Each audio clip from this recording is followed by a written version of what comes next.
You ask Tiger to solve. This deals with linear equations with one unknown.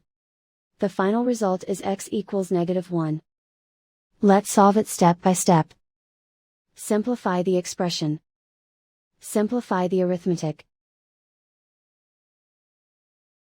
Group all constants on the right side of the equation.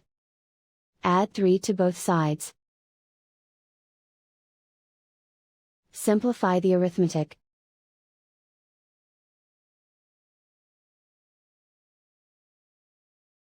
Isolate the x. Divide both sides by -3. Cancel out the negatives. Simplify the fraction.